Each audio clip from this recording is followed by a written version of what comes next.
Basically, why do these houses function?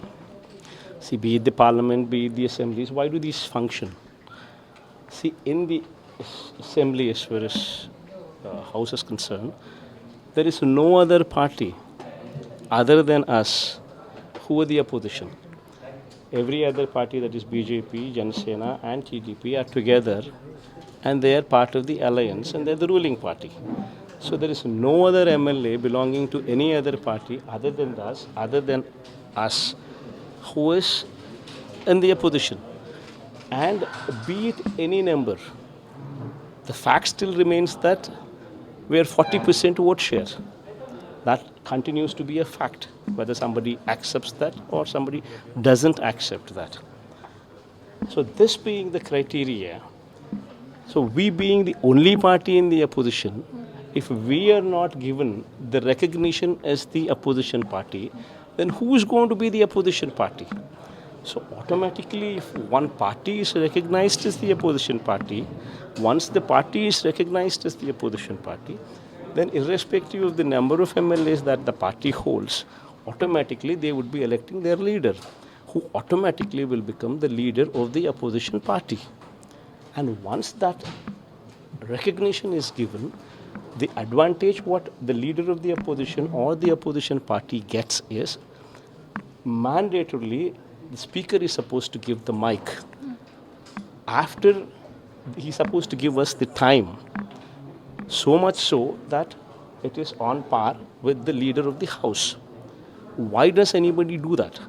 It is because they want the opposition to speak out.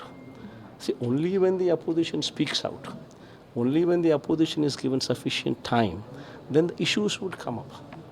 Only then the government could make corrective measures. That is the functioning of the assembly. Well, if you're not going to do that, if you're not going to recognize the party as opposition, if you're not going to give them the opposition status, then automatically you have nobody to speak as opposition party. So you don't want to give them the time. You don't want these people to voice out the people's concern.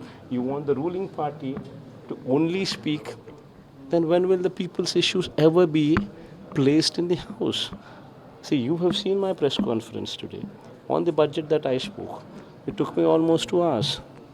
But that is the time that is required for us to place all these facts in front of the people.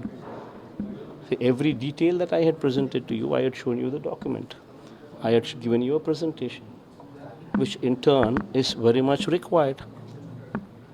So if this time is not, if you do not want to give the time, if you do not want the leader, if you do not want the opposition to speak, then you're just making a mockery of the assembly.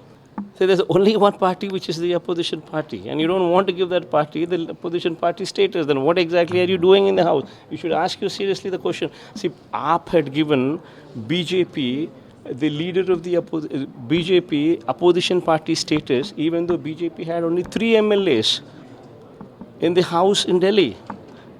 Out of 79 member or 80 member house, BJP had only 3 MLAs, and yet BJP was given the opposition party status. And obviously there was a member from the BJP party who was obviously the leader of the opposition, and the other party in the ruling was only AAP. This is reality. See, there is no ruling as such which the Supreme Court has confirmed and said that this is what is required. See, the functioning of the parliament or functioning of the assembly is that you have a ruling party or ruling parties, and then you have the opposition parties. And if there is no other party other than this party, which is the opposition party, then who else are you going to give the opposition party status to?